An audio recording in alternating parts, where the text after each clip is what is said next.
मी काल चाकणकरांचा म्हणजे राजीनाम्याच्या नंतर त्यांनी जो एक नाट्य रंगवण्याचा प्रयत्न केला तो बघितला आणि मला हसायला आलं की माणसं किती केविलवारी धडपड करतात आणि कालची त्यांची धडपड म्हणजे बूंद से गई सो हौद से लाने का जो एक प्रयास था तो त्याने काही फरक पडणार नाही.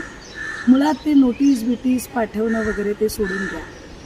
तुमच्या डोक्यावर अटकेची टांगती तलवार आहे त्याचा विचार करा. कारण तुम्ही त्या सगळ्या गोष्टींना अवगत होता. तुम्हाला 1 वर्षापासून कल्पना होती. तुम्ही पीडितेचा आवाज दाबायचा प्रयत्न केला. संघटित गुन्हेगारीचा हा प्रकार होता. त्यामुळे तुमची नार्कोटेस्ट झाली पाहिजे आणि तुमची अटक होणं गरजेचं आहे. या मागणीवर मी ठाम आहे.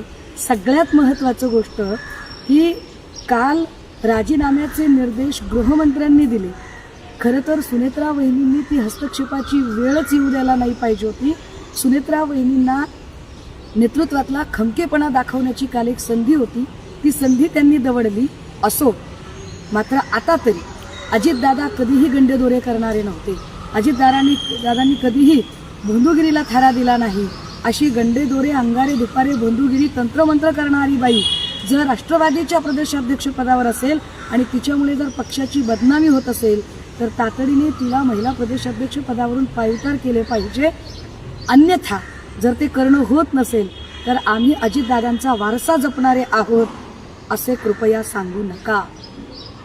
त्यामुळे काय चाकणकर बाई, तुम्हाला काय नोटिसा तुमचा जामीन झाल्यानंतर करा. आधी तुमची जी अटकेची टांगती तलवार आहे त्याचा विचार करा. 500-600 कोटी रुपये तुमच्याकडे आहेत. तटकरेंसारख्या प्रभृतींचा आशीर्वाद तुमच्यावर आहे.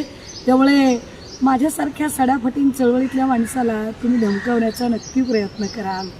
परंतु अशा धमक्या गेल्या 25 वर्षापासून आम्ही रोज बघत आहोत. मी एन्जॉय करते तुमची धमकी.